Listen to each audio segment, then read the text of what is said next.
กับสบายดีพี่น้องเขาสุกเบิดแล้วพี่น้องหลังจากดินสงกรานต์แล้วเนาะดินปีใหม่ดินสงกรานต์แล้วเขาสุกเบิดบาดนี่หอดเวลาลง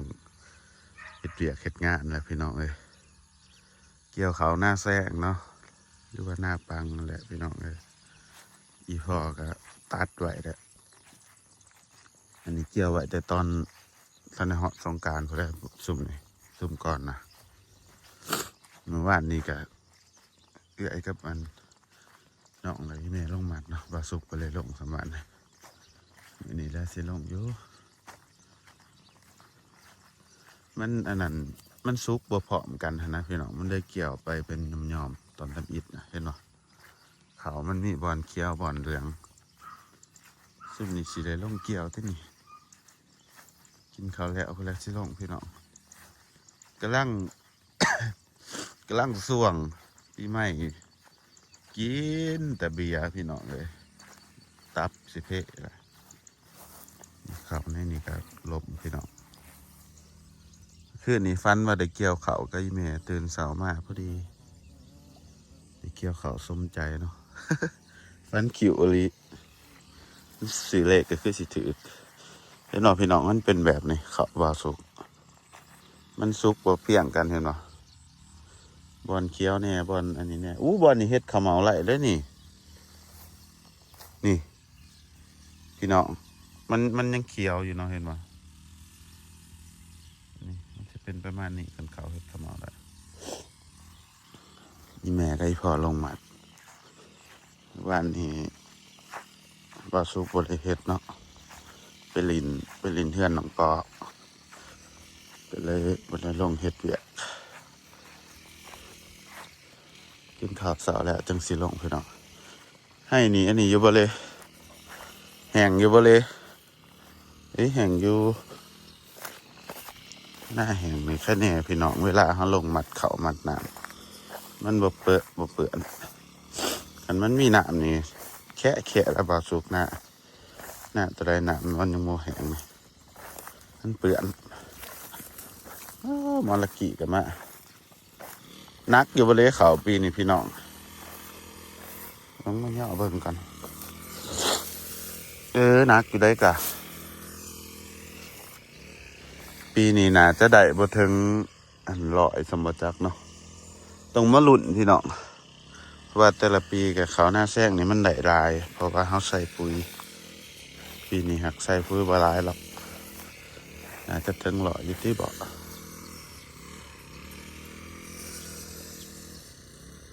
บ้านมาสุกเฮ็ดหน้าปีละ2 เทื่อเด้อพี่น้องเฮ็ดหน้าแซงแล้วก็หน้าปีเขางามอยู่ว่าแม่มันอ่อนคือตัดเลยว่าสุ่มนะ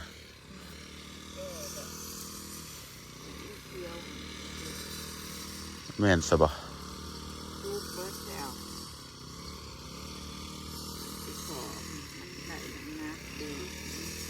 โอ้ยเดี๋ยวนี้มีหนามพี่น้อง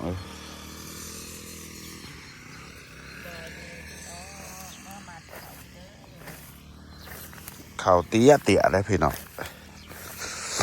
เขาเตี้ย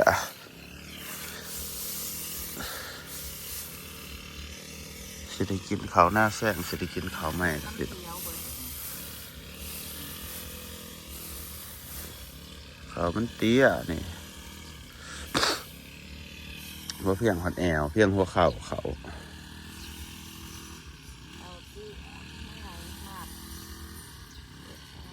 เด็กกบเนาะ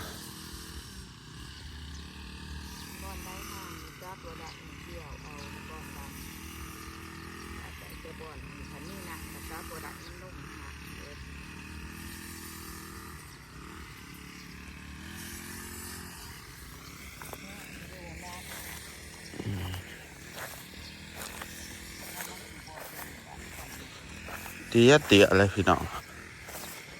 เดี๋ยวพี่น้องบ่เชื่อเดี๋ยวมาให้เบิ่งตัวจริงก็มันเตี้ยเพียงแต่หัวเข่านี่แหละพี่น้องเห็นเด้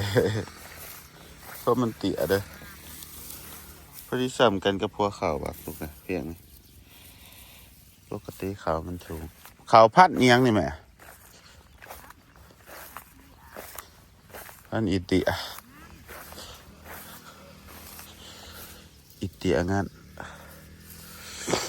มองงามปันใดหรอกพี่น้องเขาก็ได้ปีนี้จะสิไหลจากสอบมือนี้ก็สิลงมัดน้อยหนึ่งเฮ้ยถ้าสิได้ลงจะบอกเนี่ยแม่นสิแล้วป่ะ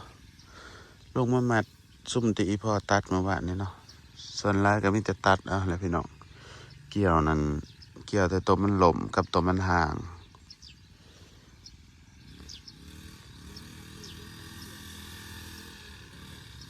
แล้วก็มัดแล้วก็คนไว้แล้วก็ทอดล่อถามือปั้นแล้วกี่อย่าเตะมัดเขาอย่าเตะมัดเขา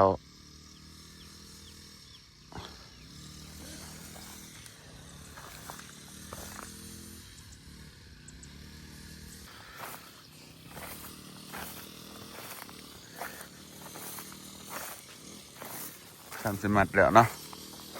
แต่ขี้ขานจะคือบ่ใส่หมวกเนี่ยเป็นดิบเป็นเปียกเบิดอันเปียก หมวกบ่ใส่ มันหนัดเนี่ยมันจำโคตรแอวมันสูงกว่าเนี่ยกระทะนี่มันต่ำอุตัดอุจะ อันน้อยๆปุ๊บเดี๋ยวมันก็แล้ว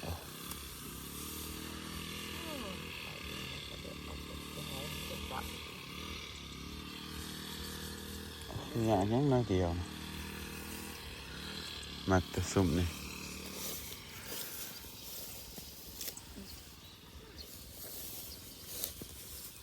เหลืออีกพอก็ตัดทุกเบื่อถือว่าตัดให้ตัวนี้ตัดเลยว่าที่ให้กกทบนี่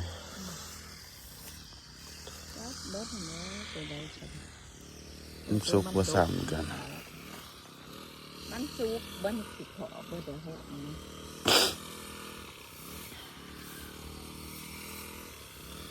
นจะจองกาหมึกมันจะสุกแบบ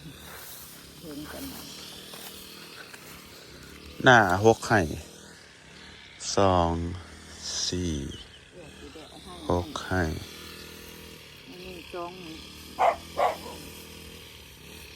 แต่ว่าให้ง่ายพี่น้องคนบ่ตกกับข้าอีดอกตกกับเฮ็ด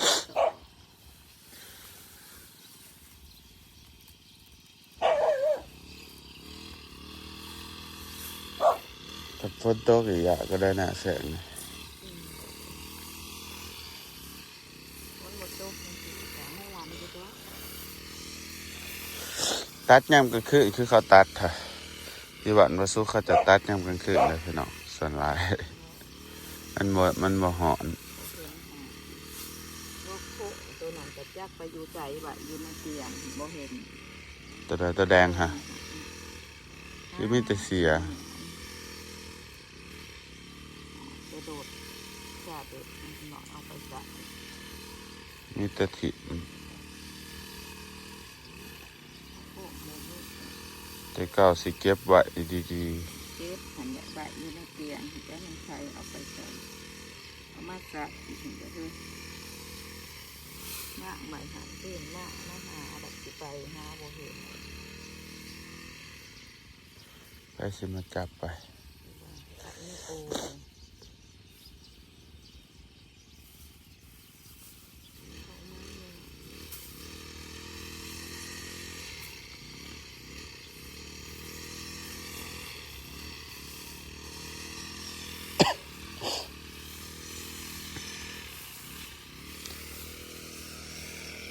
เบิ่งกองข่าวเห็นบ่อีสะเป็นน้ำหนักมาจากของได้มีหนามันแต่อันนี้หนามันบ่พอเอามาจาก เตียอะไรเตียทีได้พี่น้องเนี่ยต่อเพื่อนจุดเพียงอะนะจนเพียงขอน้องสนน้องแล้วก็เอามากองอยู่นี่พี่น้องกองไว้ขั้นหน้าเนาะเพราะว่าขันฝนตกนี่นะมันก็สิบหงเอาไว้ขั้นหน้ากองใหญ่เติบไปเลยนี่อันนี้กองเขาครับพี่น้องวกไว้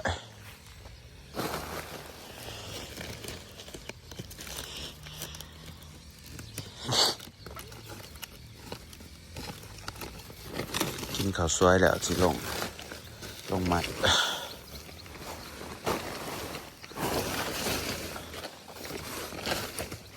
นี่แหละพี่น้องอยากงานมีสำนีแหละยามหอดยามเกี่ยวเขาแล้วก็เกี่ยวเขาเนาะหอดยามเฮ็ดหน้าก็เฮ็ดหน้าแล้วเฮ็ดหน้าแล้วก็บ่มีอันนี้โอ้งามเลยพี่น้องตัวนี้แต่ว่าให้นี่มีหนามโอ้ขี้ข้านก็ให้มีหนามเนี่ยมันแบบมันจักอย่างไรมันเป็นแบบมุนมัดเถอะนะให้นี่งามอยู่พี่น้อง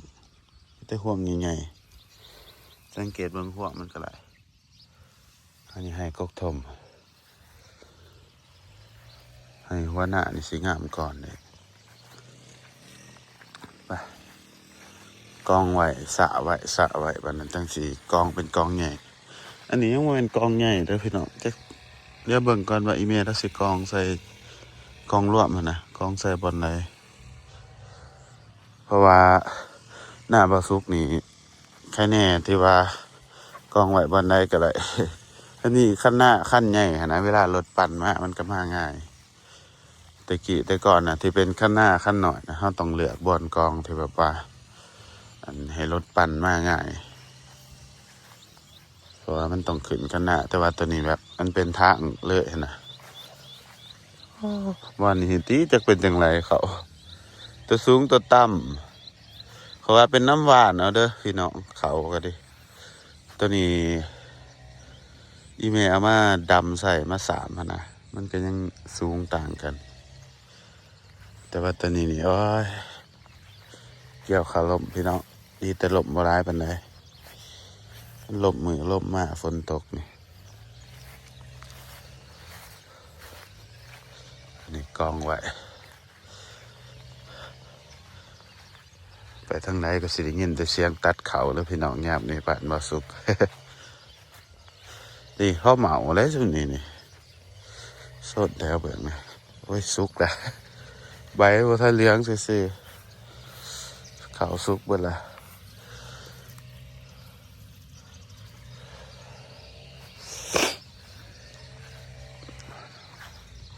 บรรยากาศบ้านเฮาดีมากหมกทั่วกันยังเด็กเป็นอยู่เพื่อนเดี๋ยวสิพาพี่น้องมาเบิ่งหมกม่วงหลายปีนี้เขาจะว่าเบิ่งส่งขึ้นอ่ำสิถ่อมบ้านพี่น้องเลยบาสุกนี่อุกใจโดดกันว่าเรื่องน้ำท่วมเพราะว่าบ้านบาสุกนี่น้ำโอกาสน้ำท่วมสูงเนาะมันต่ำอันท่วมมากนี่ลุบลายเลยบาสุกเพราะว่าเครื่องของอยู่เฮือนมันหลายเนาะเป็นนั่นเป็นนี้ยกขึ้นมาไว้พี่น้อง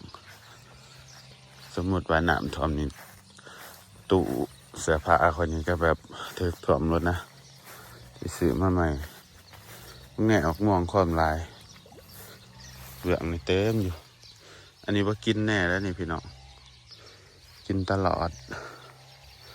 ยังมือเบิดจักเถื่อนี่ก็บอกขามใหญ่ไว้ขนาดวันนี้กองไว้อีกกองหนึ่งโอ้มึงไหมหมกม่วงคอยFC มากเลยเก็บให้เพิ่นตอนนะก็เต็มอยู่เหลือเฟือพี่น้องไปเดี๋ยวเราไปหากินข้าวกินน้ำเลยกันเตรียมตัวลงมัดเข่าหอบสวยตอนนี้ก็7 โมงแล้วนะพี่น้องตะเว้นขึ้นประมาณนี้เนาะหอนคักปัญญังเด้อสมัยเจ้าหน้านี่